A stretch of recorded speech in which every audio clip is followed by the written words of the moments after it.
Good afternoon everyone. कल हम जो टॉपिक कर रहे थे उसमें एक क्वेश्चन रह गया, वो करवा देती हूँ।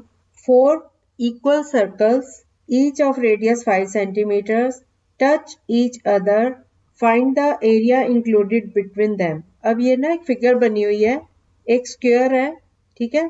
स्क्वायर की जो ईच साइड है वो नहीं दी हुई, जो उसका सेंटर है वहां से एक सर्कल निकल रहा है और दूसरा जो कॉर्नर है, जैसे ABCD फिगर है, ए सेंटर है और ऐसे सर्कल बना हुआ है, आधा उसमें से निकल रहा है, और दूसरा सर्कल डी का एक सेंटर से, मतलब डी सेंटर है और ऐसे रेडियस 5 सेंटीमीटर से सर्कल बना हुआ है।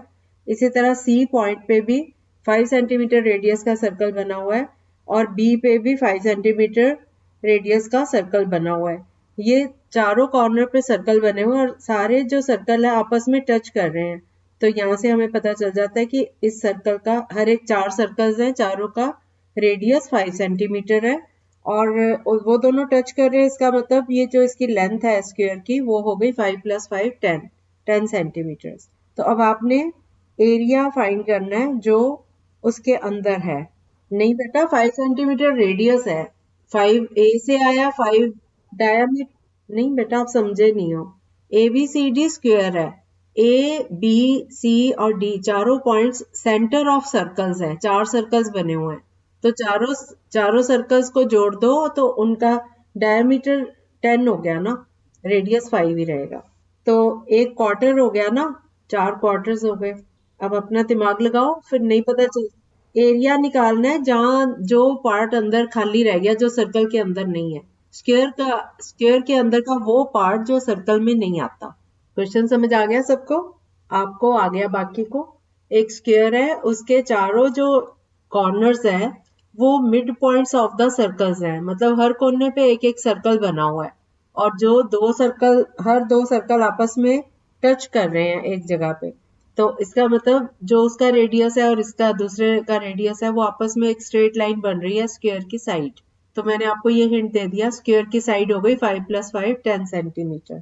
अब आप बीच में जो खाली एरिया है ना, जो सर्कल के बीच में भी नहीं आ रहा, स्क्वायर के अंदर का वो पार्ट जो सर्कल में नहीं आ रहा, उसका एरिया निकालना है। Okay wait. Good afternoon. जो बच्चे लेट आए हैं उनके लिए क्वेश्चन फिर से बोल देती हूँ। 4 equal circles each of radius 5 centimeters touch each other, find the area including between them। ये एक स्क्वायर बना हुआ है, स्क्वायर के हर कॉर्नर को सेंटर लेके सर्कल्स ड्रॉ किए हुए हैं। तो सर्कल के जो थोड़ा सा पार्ट स्क्वायर के अंदर से पार्ट पास थ्रू हो रहा है और बाकी का पार्ट बाहर है, ठीक है। और चारों सर्कल्स हर दो सर्कल आपस में एक दूसरे को टच कर रहे हैं। तो 5 सेंटीमीटर रेडियस है हर सर्कल का, तो स्क्वायर की जो साइड है वो ईच साइड 10 सेंटीमीटर है, ठीक है। आपने एरिया फाइंड करना है जो सर्कल्स के अलावा स्क्वायर के अंदर बीच का जो पार्ट है वहां पे, उस एरिया को निकालना है। क्या बेटा 20? थोड़ा सा फर्क है। हाँ, 4 3 ठीक है। ठीक है। बाकी बच्चों का नहीं आया? बड़ा सिंपल है। आप देखो कि सर्कल्स हैं, उनका रेडियस 5 सेंटीमीटर है। तो अगर सेंटर 5 है, ये सेंटर A लेते हैं, तो 5 सेंटीमीटर रेडियस बोल तो दिया था। 4 इक्वल सर्कल्स, अच्छा, 4 equal circles each of radius 5 centimetre touch each other, और उनका जो सेंटर है वो कॉर्नर्स हैं स्क्वायर के। ये फिगर बनी हुई है, ABCD एक स्क्वायर है। ए पे भी, ए को सेंटर लेके एक सर्कल ड्रॉ किया है, डी को, बी को, सी को सेंटर लेके एक एक सर्कल ड्रॉ किया हुआ है। वो सर्कल आपस में टच कर रहे हैं, स्क्वायर की हर साइड का मिड पॉइंट जो है वो वहां पे टच कर रहे हैं आपस में। तो इसमें ईच एंगल 90 डिग्रीज होता है ना। ये स्क्वायर है, स्क्वायर, ठीक है। तो ए से एक सर्कल ड्रॉ किया हुआ है 5 सेंटीमीटर रेडियस का, बी से भी, सी से भी और डी से भी। जैसे ए से ड्रॉ किया है, वो बी वाला जो सर्कल है, ए वाला सर्कल है, ये आपस में टच कर रहे हैं। इसी तरह ए वाला जो सर्कल है डी वाले सर्कल से भी टच कर रहा है, और डी वाला सी वाले से, और सी वाला बी वाले से। चारों कॉर्नर पे सर्कल्स हैं, आपस में मिले हुए हैं, टच कर रहे हैं। लेकिन अगर आप सर्कल से सर्कल जोड़ते हो, आप 4 चूड़ियां रख लो जैसे, ठीक है। 4 चूड़ियों को प्लेन पेपर पे रखो ऐसे सीध में, तो बीच में जो खाली जगह रह जाती है, चूड़ियां तो गोल है ना, वो जहां आपस में टच करते हुए उनको रख दो चारों को, तो उसके बीच में जो जगह बचेगी उसका एरिया निकालना है हमने। तो अब ये रेडियस हर एक सर्कल का 5 सेंटीमीटर है, तो ये स्क्वायर के ऊपर है, तो स्क्वायर की ईच साइड हो गई 5 प्लस 5 10 सेंटीमीटर। तो सर्कल्स पहले स्क्वायर का एरिया निकाल लो, 10 इंटू 10 100 हो गया, है ना। अब आप सेक्टर का एरिया निकाल लो, क्योंकि 90 डिग्रीज एंगल होता है स्क्वायर का, ईच एंगल 90 डिग्री होता है ना, तो 90 डिग्री के अकॉर्डिंग ये क्वार्टर हो गया, तो 1/4 एरिया हो गया सर्कल का ए पे, 1/4 डी पे, 1/4 सर्कल का एरिया सी पे, और बी पे भी 1/4। तो 4 इंटू 1/4 करोगे तो ये पाई आर स्क्वायर ही निकालोगे, ये एक पूरा सर्कल बन जाता है। चारों कॉर्नर्स का जो पार्ट है वो मिलाएंगे तो एक सर्कल बन जाएगा। तो बस सिंपल है, सर्कल का एरिया निकाल लो, उसको स्क्वायर के एरिया में से माइनस कर दो। अब कंप्लीट कर दो, आप लेट आए तो मैं 2 मिनट दे रही हूँ जल्द से। हाँ हाँ, सॉल्व करो उसको। यस, ओके, उसको 100 में से माइनस कर दो स्क्वायर के एरिया में से। बाकी सब बच्चों का हो गया कंप्लीट? ओके, नहीं बेटा, 100 में से, हाँ 100 में से माइनस करो, हाँ अप्रोक्सीमेट 21.43 आ रहा है वैसे मेरा। ठीक है, हो गया आप सबका? हाँ हाँ, ठीक है, इस टाइप के क्वेश्चंस हो गए कंप्लीट। अब हम आते हैं, नेक्स्ट टॉपिक है हमारा, वो सिंपली आप कह रहे थे ना, आप वाले वो आगे का स्टैंडर्ड है एरियाज का, ठीक है, वो लेंथ ऑफ आर्म करवा दूंगी इसके, इन टॉपिक्स के बाद, एरियाज के बाद करो। हाँ, वो फिर अभी इनको समझ नहीं आएगी ज्यादा। अब हम आते हैं ट्रेपेजियम पे। ट्रेपेजियम शेप में आपको बताती हूँ क्या होती है, पता है सब? ओके, जिनको नहीं आता, आप जैसे रेक्टेंगल बनाते हो, रेक्टेंगल में ईच एंगल 90 डिग्रीज होता है, ट्रेपेजियम में हर एंगल 90 डिग्री नहीं होगा। ट्रेपेजियम में अपोजिट साइड्स का एक पेयर जो है वो पैरेलल है, दूसरा नॉन पैरेलल होता है। जैसे ऊपर एक साइड हमने स्ट्रेट लाइन निकाली, ठीक है, उसके नीचे एक लाइन बड़ी वाली लगाई उसके पैरेलल, एक छोटी लाइन और एक बड़ी लाइन। अब इनके कॉर्नर्स को ज्वाइन कर दो, एक ऊपर हमने मान लो ए बी एक बड़ी लाइन ली, उसके नीचे डी सी, ये ए बी छोटी ली और डी सी हमने बड़ी लाइन ली। अब ए को डी से ज्वाइन कर दो, बी को सी से ज्वाइन कर दो, तो ये वाली जो शेप है इसको हम ट्रेपेजियम बोलते हैं। ठीक है, ठीक है, जो ए डी है वो भी टेढ़ी लाइन है, बी सी भी टेढ़ी लाइन है, ए बी सीधी जाएगी डी सी के पैरेलल। कंडीशन ये होती है कि ए बी और D C should be parallel, opposite एक पेयर पैरेलल होता है, दूसरा नॉन पैरेलल। अगर दोनों पेयर पैरेलल होंगे तो वो रोम्बस, स्क्वायर या रेक्टेंगल होगा, लेकिन अगर ये ऐसी शेप होगी कि एक ही पेयर पैरेलल है, दूसरा नॉन पैरेलल है, तो इसको ट्रेपेजियम बोलेंगे। ठीक है, और इसमें क्या होता है, अगर ए से एक परपेंडिकुलर ड्रॉ किया हमने डीसी पे, या बी से हमने परपेंडिकुलर ड्रॉ किया, तो ये दोनों परपेंडिकुलर आपस में पैरेलल हो जाएंगे और ये 90 का एंगल बना रहे हैं, ये दोनों इक्वल भी होंगे। मान लो हमने ए से एक परपेंडिकुलर ड्रॉ किया ए ई, और बी एफ भी एक परपेंडिकुलर ड्रॉ किया, तो क्योंकि ए बी ई एफ के पैरेलल चल रहा है ना, ए बी डी सी के पैरेलल था तो ई एफ के भी पैरेलल हुआ, और ये जो है ए ई ये और बी एफ ये दोनों परपेंडिकुलर है, इसलिए ये भी आपस में पैरेलल है। ठीक है, ये हमें परपेंडिकुलर की जरूरत इसलिए पड़ती है क्योंकि हमें इसका एरिया निकालने के लिए एच चाहिए होता है। एच मीन्स हाइट, दोनों में कितना डिस्टेंस है पैरेलल साइड्स में वो हमें पता होना चाहिए। ठीक है, तो कई बार हम ऐसा करते हैं, अगर हमें सारे पार्ट्स पता हो तो हम तीनों भागों के अलग अलग एरिया निकाल के भी ऐड कर सकते हैं।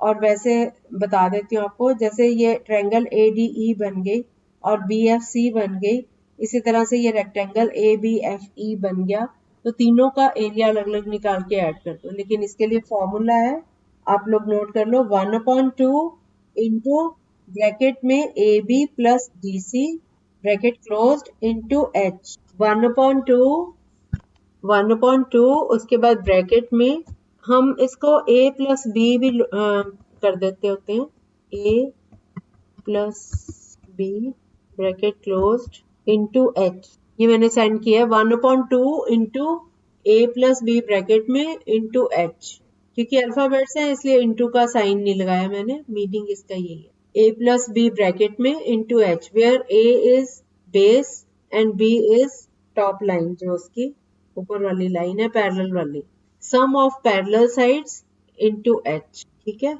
कई बुक्स में a भी दिया होता है कईयों में b1 base 1 base 2 ऐसे करके भी लिख देते हैं हाँ पैरेलल वाली साइड्स जो हैं वो ब्रैकेट के अंदर यस ठीक है जो नॉन पैरेलल है उनका कुछ नहीं करना हमने परपेंडिकुलर पता होना चाहिए हमें और दोनों साइड्स पैरेलल वाली पता है तो हम एरिया निकाल सकते हैं ट्रेपेजियम नहीं बेटा ए और बी साइड्स हैं पैरेलल साइड्स हाँ अगर हम नीचे वाला बेस लेते हैं तो half into base into height इसका ट्रायंगल एक बन गई ना उसका एरिया आ गया और अगर हम ए बी को बेस लेते हैं तो half into A B into height दूसरी साइड इंटू हाइट तो दोनों को मिला देंगे तो ये half into A plus B into H हो गया इस फॉर्मूले को याद करो मैं 1 मिनट आई हाँ हो गया याद फॉर्मूला अभी हम प्रैक्टिस करेंगे ना फिर आपको आ जाएगा चलो आपका क्वेश्चन है find the area of A trapezium whose parallel sides are of length 10 centimeter and 12 centimeter and the distance between them is 4 centimeter. एक साइड पैरेलल वाली 10 सेंटीमीटर दूसरी 12 सेंटीमीटर और दोनों के बीच का डिस्टेंस है 4 सेंटीमीटर डिस्टेंस मतलब हाइट ओके वेट किया करो बाकी बच्चों की अच्छा अंशदीप आपका हो गया संतोष कुमार अंशदीप वंदना ओके समलंब चतुर्भुज क्या बेटा हाँ सभी सेंटीमीटर में है स्क्वायर में बेटा एरिया हमेशा स्क्वायर्स में ये तो आसान है 1/2 इंटू ब्रैकेट में 10 plus 12 bracket close into 4 10 plus 12 कितना होता है 22 2 की 4 से कटिंग कर दो 2 2 ज़ा 4 22 2 इंटू 2 करो तो 44 सेंटीमीटर स्क्वायर हाँ ऐसे भी कर सकते किसी से भी कर लो आ गया समझ चलो अगला क्वेश्चन करो find the area in square metres of the trapezium whose bases and altitudes are given. Base है 12 डेसीमीटर अब आपने कन्वर्ट करना है इनको स्क्वायर मीटर में आंसर चाहिए मुझे डेसीमीटर में है बेस 12 डेसीमीटर और दूसरा बेस 20 डेसीमीटर और अल्टीट्यूड 10 डेसीमीटर 10 नहीं थोड़ी सी गलती है 16 नहीं आ रहा नहीं बेसिस है 12 और 20 डेसीमीटर अल्टीट्यूड है 10 डेसीमीटर पहले तो आप इनको मीटर में कन्वर्ट कर लो 1 मीटर में कितने डेसीमीटर होते हैं तो आप इसको डेसीमीटर को मीटर में करना हो तो क्या करोगे अपॉन 10 सबको पहले कन्वर्ट कर लो या एंड में जाके 100 से डिवाइड कर लो एक ही बात है कितना आया यस बाकी बच्चे भी कर लो जल्दी से आ गया आपका भी आ गया वेरी गुड बहुत अच्छे अगला क्वेश्चन करो फिर बेस 28 सेंटीमीटर और दूसरा बेस 3 डेसीमीटर्स और अल्टीट्यूड 25 सेंटीमीटर्स अब भी स्क्वायर मीटर्स में चाहिए आंसर एक बेस 28 सेंटीमीटर दूसरा बेस 3 डेसीमीटर और अल्टीट्यूड 25 सेंटीमीटर अब ध्यान से करो बस बोलना नहीं बेटा बाकी बच्चे फिर डिस्टर्ब होते हैं मन में करो डेसिमल ठीक लगाओ आप आपने आंसर मीटर स्क्वायर में निकालना है बेटा डेसिमल में नहीं ठीक लगाया यस करेक्ट सिंपली का ठीक आपने सारी चीजों को मीटर में कन्वर्ट करना है पहले 28 सेंटीमीटर है तो 0.28 मीटर हो गए 3 डेसीमीटर है तो 0.3 मीटर हो गए 25 सेंटीमीटर है तो 0.25 सेंटीमीटर इनको बाद में डेसिमल में कन्वर्ट करने में हो रही है गड़बड़ फॉर्मूला वही जीरो हाँ तो 10,000 आया तो 4 नंबर से पहले डेसिमल लगा दो 0.0725 मीटर चलो अगला क्वेश्चन करो अब बेस पहला बेस है 8 मीटर दूसरा 60 डेसीमीटर्स और अल्टीट्यूड 40 डेसीमीटर अब आसान हो जाएगा 8 मीटर 60 डेसीमीटर ये दोनों बेसिस है और अल्टीट्यूड है 40 डेसीमीटर अब भी आपने आंसर स्क्वायर मीटर्स में निकालना अब तो बहुत आसान है बच्चों 8 मीटर तो मीटर्स में ही है 60 डेसीमीटर के मीटर बनाओ 6 मीटर बन गए 40 डेसीमीटर के मीटर बनाओ 4 बन गए 8 6 और 4 अब तो बहुत इजी हाँ 28 मीटर स्क्वायर इजी था ना ये तो अगला क्वेश्चन करो बेस है 150 सेंटीमीटर और दूसरा बेस है 30 डेसीमीटर और अल्टीट्यूड है 9 डेसीमीटर नहीं स्क्वायर मीटर की ही प्रैक्टिस करा रही हूँ 150 सेंटीमीटर और 30 डेसीमीटर और अल्टीट्यूड 9 डेसीमीटर। ओके, थोड़ा सा गलत है, सिंपली थोड़ी सी कैलकुलेशन में गलती कर गए हो। आपका सही आ गया, नहीं डेसिमल की गलती है। 150 सेंटीमीटर था तो 1.5 मीटर हो गया, 30 डेसीमीटर था तो 3 मीटर हो गया, अल्टीट्यूड 9 डेसीमीटर था तो 0.9 मीटर। अब करो, चलो ठीक करो फिर। हाँ, नेक्स्ट क्वेश्चन करो। Find the area of trapezium with base 15 centimeter and height 8 centimeter and side parallel to the given base is 9 centimeter। हाँ, नहीं, एक बेस 15 है, दूसरा 9 है और हाइट है 8 सेंटीमीटर। अब सेंटीमीटर स्क्वायर में फाइंड करो। हाँ, 540 कैसे आ रहा है? 15 है बेस, एक दूसरा 9, एक बेस 15 सेंटीमीटर, दूसरा बेस 9 सेंटीमीटर और हाइट 8 है। ओके, देखती हूँ। Yes, 96 centimetre square. हाँ, ध्यान से किया करो, ठीक है। हाँ, चलो कल और प्रैक्टिस करेंगे ट्रेपेजियम की। ओके, पहले सिंपल सिंपल क्वेश्चंस करते हैं, फिर स्टेटमेंट वाले आगे आ जाएंगे। Okay, bye bye. Bye bye.